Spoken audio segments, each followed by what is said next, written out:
Hoi hoi folks, good morning, good afternoon, good evening, wherever you are in the world. My name's Sean, aka Uncle Frogface, and welcome to today's video.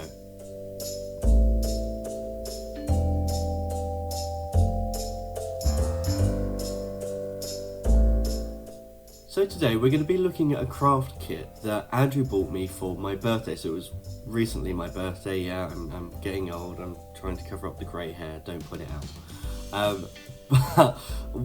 Andrew knows that when I was younger, my nan taught me how to knit and sew and crochet and all those things. I know, shocker that I'm gay, but I haven't done any of that for quite a while, particularly cross stitch. So Andrew bought me this Nightmare Before Christmas cross stitch kit. So we're going to be exploring that today. So let's open it up and have a look inside. So here's the kit. It's a nice cute little box. So everything should be in this box that we need to do these cross stitches. So let's have a little look. We've got 4 patterns. So mini book with simple cross stitch instructions, easy patterns, got an Ada, embroidery hoop, ages 7 up, so I should be fine with this. These are some of the patterns, and the last one's on the top there. And this is everything that's inside the kit. So we've got our embroidery floss or thread, so we've got 4 skeins of that. Our embroidery hoop, which is a little 3-inch hoop. Okay, standard little hoops there. 2 embroidery needles. 4 pieces of cotton Ada fabric, and we have our little instruction book. So we have a little look inside. So we've got basic cross stitch steps, supplies, stitching and patterns. So like I said, my nan taught me how to cross stitch a long time ago, so I'm a little bit out of practice, but let's skip to the end and have a look at some of the patterns. So we've got this one here, Jack and Sally on a hill with a moon in the background. Have a Jack skeleton face. Little Jack and Sally portrait. And Zero the dog. So these all look like fairly easy patterns.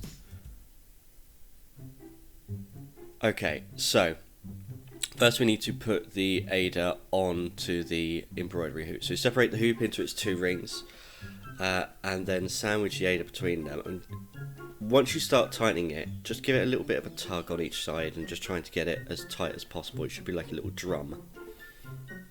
Actually, there's a little bit of a kink in that where the Ada was folded up inside the box, but you can always give it a little bit of a quick iron if you wanted to, if you want to get rid of that, but it really doesn't affect the cross stitch in the end. So here's the floss. I'm cutting a piece about 18 inches long, which actually ended up doubling because I doubled over the thread in the end. So generally with cross stitch you'd have 2 strands, so each bit of floss is 6 strands. You separate it into 2 strands, and 2's usually enough, but I think the grain of this Ada is a little bit larger, so I ended up doubling up. I think actually I should have just used 3 strands instead, because there are a couple of bits where the 4 strands together was a little bit too compact. But with a cross stitch pattern, generally you would start in the middle and kind of work your way out. And the reason you do that is just so that you know the whole pattern stays within the margins of whatever hoop or frame you're using for your Ada. So if that's about the middle, that's generally where you would start. That's where the nostrils are. But I think I'm just going to start from the top.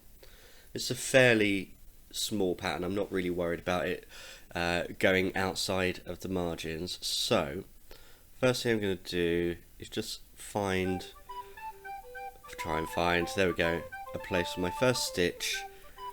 And actually this needle is quite sharp for an embroidery needle. It's very sharp, and it was splitting the Ada quite a lot. So that's definitely something to be aware of. I think if an embroidery needle can poke you in the finger, it's a little bit too sharp. So first one, I'm going to go and do my half stitches. So it just looks like this. It looks like a little chevron, and then in the back, you see I'm checking here, I'm going to stitch over that tail. I'll do that a couple of times, and that means that the tail is locked into place. I don't have to worry about knots in the back or anything like that. So it's amazing. It's been 15 years, probably more than that, since I last did any kind of cross stitch, but it kind of all comes back to you. So a certain amount of muscle memory that goes with it. But yeah, definitely a struggle at the beginning trying to poke the needle through the little holes in the Ada. The other thing with cross stitch is very time consuming. So got those stitches there. Let's speed up to get the rest of these half stitches in. So you generally kind of work in small sections.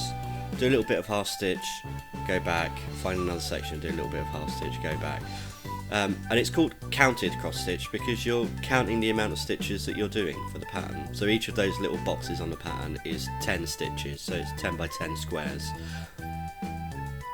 Okay, so we've done all of our half stitches for that little section that I want to do, and now I'm going back. So I'm just going in. Hold on, here it comes. I told you it's fiddly. There we go. Okay, so we're just crossing over in the opposite direction. So it doesn't matter whether you go top to bottom. The only real thing to remember is that whatever way you do your half stitch first, so if you go from bottom left to top right or top right to bottom left, all of your half stitches should start in that direction throughout the whole pattern. And it's just when the light catches the stitches you can notice the difference if you've done the stitches in the opposite direction.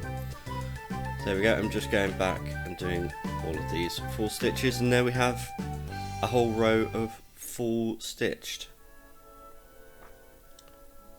Okay, so this is 10 times speed, just to show you what it's like when we start a new section. So I'm joining up with the part that we just did, and you can see I'm doing the half stitches and then going back and doing the full stitches, and you can do it in rows, you can do it as single stitches if you want to do half stitch and then whole stitch, and no, there are no rules. Like, it's like starting from the middle. However you want to do it is absolutely fine.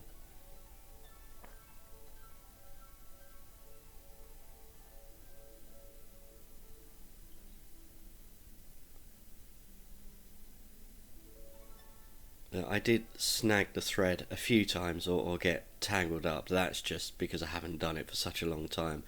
By the end of this, it was much easier. Just kind of every time I kind of turn it around like that is where I've had an issue.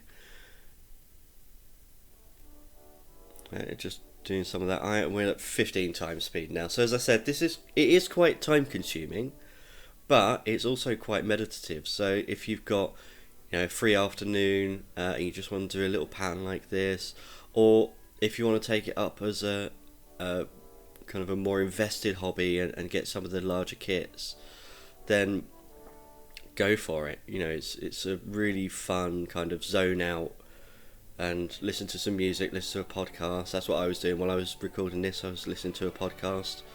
I think it was a Real Life Ghost Stories podcast, so quite fitting for this pattern with Jack Skellington. So we're still at 15 times speed, but we're skipping forward in sections, and we're working down towards the mouth now.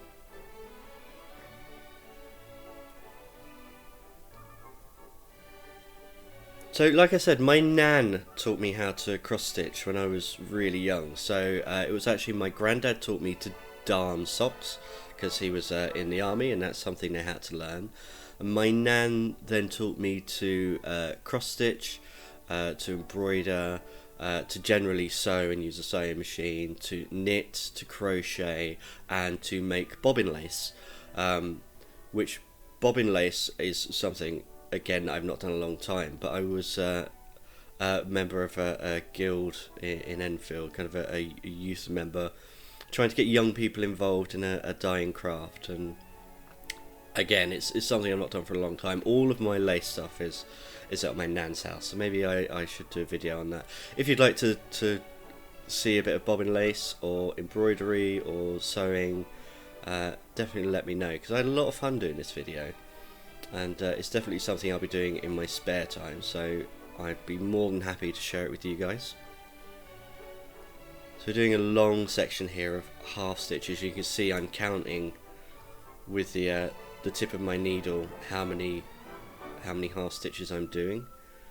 This has a lot, kind of a lot in common with pixel art. So if you're a Minecrafter that does pixel art or Terraria, or you just enjoy doing pixel art, then I think this would appeal to you. You can definitely translate one skill to another with cross stitch.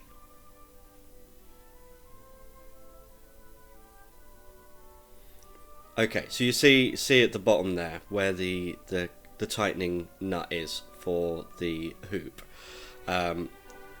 My recommendation is, if you're going to do this particular kit or a small kit like this, have that nut either on the side that your resting hand is or at the top, because the amount of times I got the embroidery floss looped around that nut was, it drove me mad, and I definitely wasted time untangling that.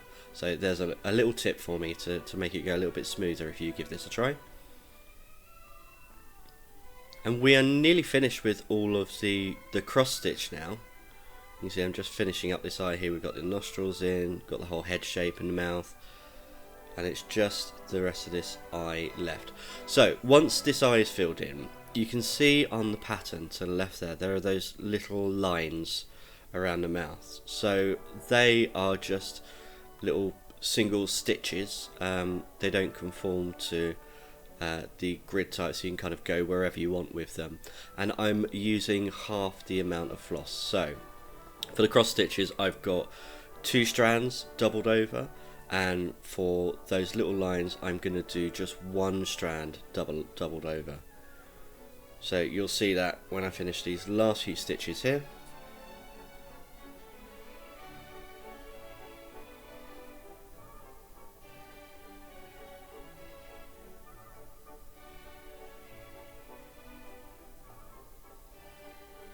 There we go, and that's all the cross stitch part done. And now here we are, just going in, and I'm not following the pattern too much. I'm kind of looking at and using it as a general guide for these stitches.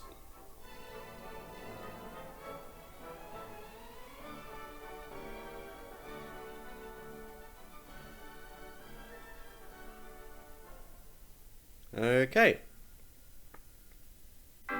So there we are, that's our little completed cross stitch from this little cross stitch kit. Would I recommend this kit to anyone? Yeah, absolutely. If you want to learn cross stitch, or if you already know cross stitch and just want a fun little afternoon activity, then definitely check out these little mini cross stitch kits. As always, I hope you enjoyed the video. If you want to leave any comments down below, then please do. Don't forget to like and subscribe. And until next time, goodbye.